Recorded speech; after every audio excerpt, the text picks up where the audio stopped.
feel free to always reach out to me. I'm happy to help and happy to provide whatever assistance I can. We'll get started right away here.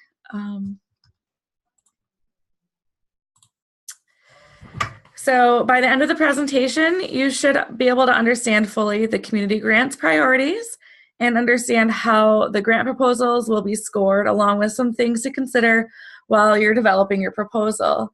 Just as a reminder, questions can be submitted using the chat box at any time during the webinar.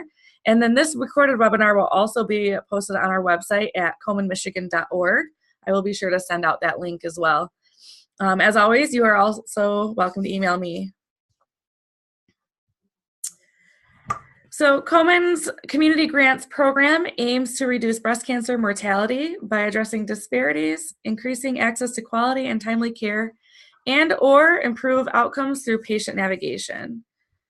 All objectives submitted by applicants should support this bold goal. It will be the job of our neutral grant reviewers to ensure funded projects are helping us to advance Coleman's bold goal to reduce the current number of breast cancer deaths by 50% in the US by 2026. It is important to remember that staff and board members have no impact in which projects are funded. The community grants process focuses on the community and care portions of the bold goal, as shown here, striving to reach health equity for underserved communities.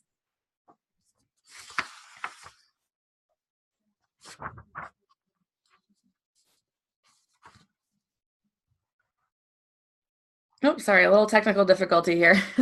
As it relates to community grants, the community section is focused on eliminating disparities in breast cancer and outcomes by addressing gaps in access and quality, and the care section is focused on improving access to quality breast health services by funding patient navigators, providing underserved patients with low-cost screening, diagnosis, and treatment, and eliminating barriers to quality care by supporting life-saving services like transportation, medication, access, and childcare. So some important dates to remember: we have added a letter of intent portion to the application process. This is required for all applicants and is due September 18 by 5 p.m. It will be a smaller form, briefly outlining their project so that we may ensure that the project aligns with our funding priorities. This will allow the affiliate to work with the applicants, provide feedback prior to the application, and to help guide in the process and help encourage the connection to the clinical support that is necessary to save lives. Once you've received feedback from the affiliate, the full grant application is due in GEMS before 5 p.m. on November 7, 2018.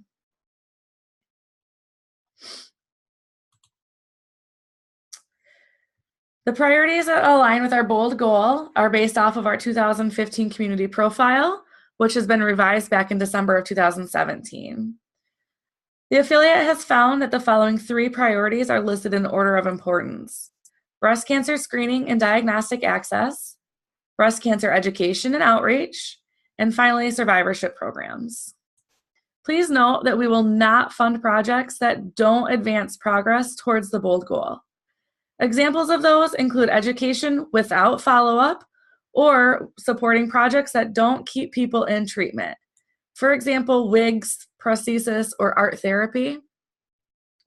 While we find that these activities are incredibly valuable, we need to address the causes of why people are actually dying from breast cancer.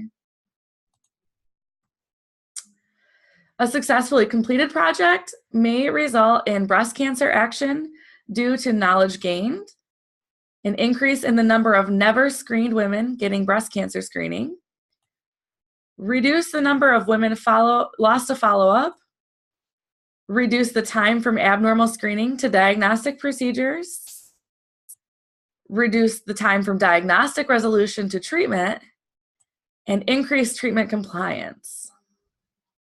Additional information may also be found on the Commission on Cancer's Cancer Program Standards.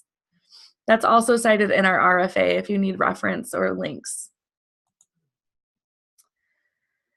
This year, we've established a funding cap of $50,000 for all projects.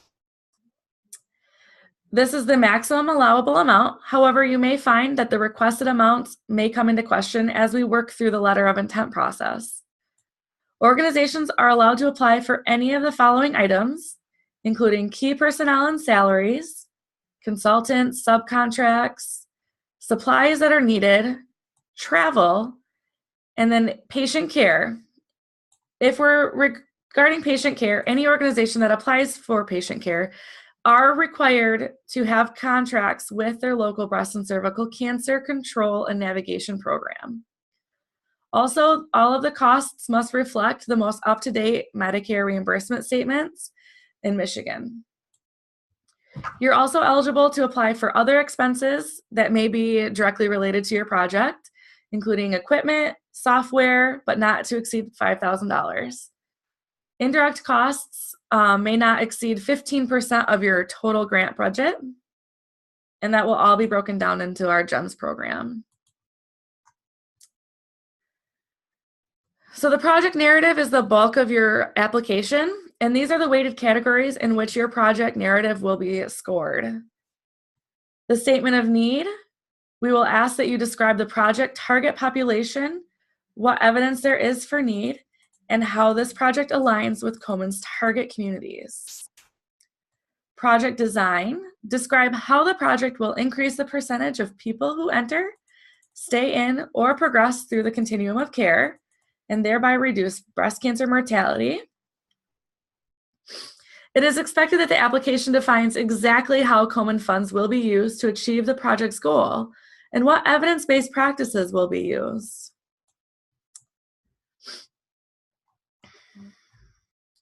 Organization capacity. Please explain how well the applicant organization and associated project staff are suited to lead this project. This description can include licenses, accreditations, relevant successes, equipment, or other resources that would contribute to the success of this project.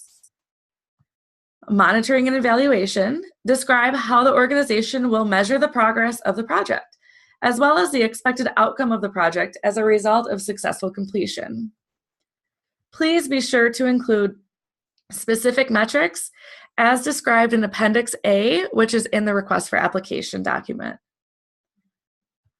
The collaboration of community partners. While a portion of the project design also includes this, we would like a full breakdown of the stakeholders, collaborators, and any other project partners that will support the program. We will allow up to 3 letters of support, which can be uploaded in your application in our GEMS program. Sustainability and risk management.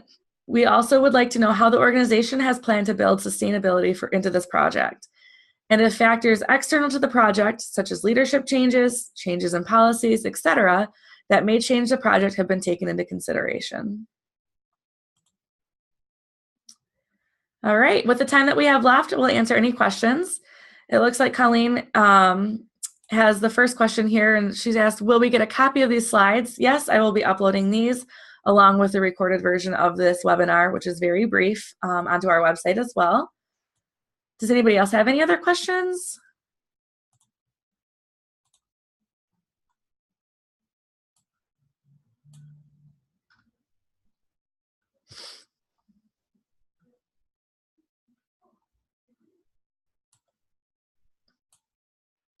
Of course, my email and phone number are also listed here as well. So we have somebody that's wondering if I could go over the patient care requirements again. And yes, I will jump back to that slide here. Within the patient care requirements, it is a $50,000 cap for all projects. So $0 to $50,000 is our requirement, or our allotted amount. And any organizations that apply for patient care, they must have current agreements with their local breast and cervical cancer control and navigation program. And the costs must reflect the most up-to-date Medicare reimbursement rates in Michigan. The letter of intent will actually have a brief overview of most all of these specific things on the project narrative. And we're also including how much you intend to apply for funding. And I can actually pull that up the specific questions for that as well. I should have had that prepared.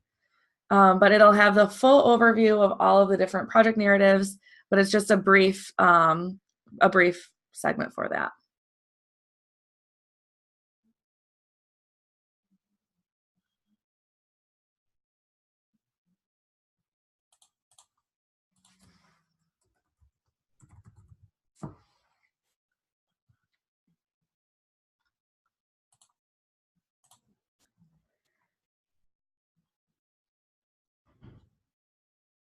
Are there any other questions at all?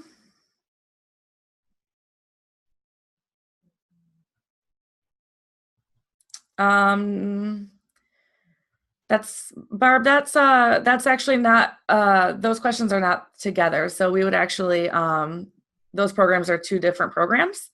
So we can talk more about that offline if you'd like.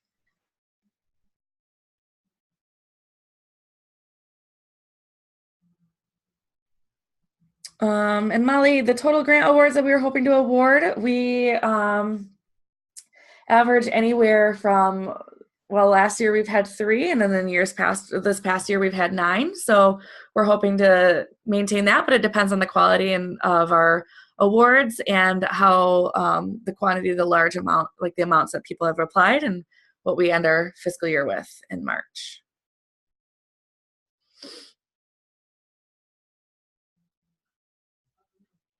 Any other questions at all?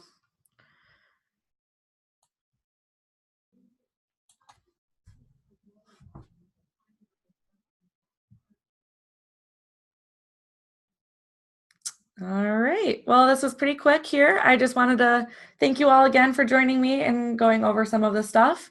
If you have any other questions, feel free to shoot me an email or give me a call at any time. I try to be as available as possible. So look forward to working with you all shortly soon, and I will talk to you later.